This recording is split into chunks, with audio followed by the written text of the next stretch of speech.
സങ്കീർത്തനം 91. അത്യുന്നതന്റെ മറവിൽ വസിക്കയും സർവശക്തന്റെ നിഴലിൻ കീഴിൽ പാർക്കുകയും ചെയ്യുന്നവൻ യഹോവയെക്കുറിച്ച്, അവൻ എൻ്റെ സങ്കേതവും കോട്ടയും ഞാൻ ആശ്രയിക്കുന്ന എൻ്റെ ദൈവവും എന്നു പറയുന്നു.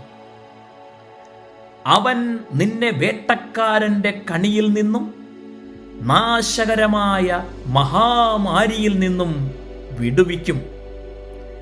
തൻ്റെ തൂവലുകൾ കൊണ്ട് അവൻ നിന്നെ മറയ്ക്കും.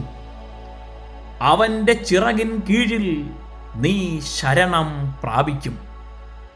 അവൻ്റെ വിശ്വസ്തത നിനക്ക് പരിചയം പലകയും ആകുന്നു.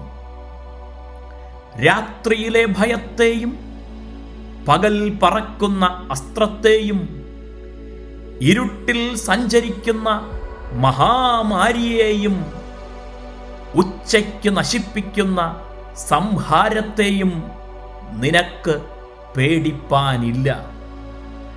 നിന്റെ വശത്ത് 1000 പേരും നിന്റെ വലത്തുവശത്ത് 10,000 പേരും വീഴും, എങ്കിലും അത് നിന്നോട് അടുത്തു വരികയില്ല. നിന്റെ കണ്ണുകൊണ്ട് തന്നെ നീ നോക്കി ദുഷ്ടന്മാർക്ക് വരുന്ന പ്രതിഫലം കാണും. യഹോവേ, നീ എൻ്റെ സങ്കേതമാകുന്നു.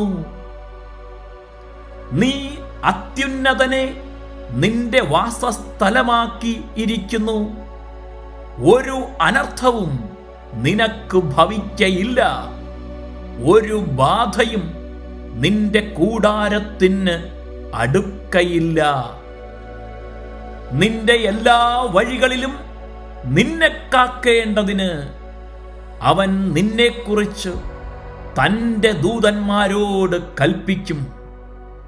നിന്റെ കാൽ കല്ലിൽ തട്ടിപ്പോകാതിരിക്കേണ്ടതിന് അവർ നിന്നെ കൈകളിൽ വഹിച്ചുകൊള്ളും. സിംഹത്തിന്മേലും അണലിമേലും നീ ചവിട്ടും. ബാലസിംഹത്തെയും പെരും പാമ്പിനെയും നീ മെതിച്ചുകളയും. അവൻ എന്നോട് പറ്റിയിരിക്കയാൽ ഞാൻ അവനെ വിടുവിക്കും. അവൻ എൻ്റെ നാമത്തെ അറികയാൽ ഞാൻ അവനെ ഉയർത്തും. അവൻ എന്നെ വിളിച്ചപേക്ഷിക്കും, ഞാൻ അവന് ഉത്തരമരുളും. കഷ്ടകാലത്ത് ഞാൻ അവനോട് കൂടെ ഇരിക്കും. ഞാൻ അവനെ വിടുവിച്ച് മഹത്വപ്പെടുത്തും.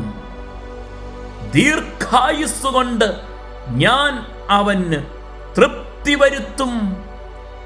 എൻ്റെ രക്ഷയെ അവന് കാണിച്ചു കൊടുക്കും.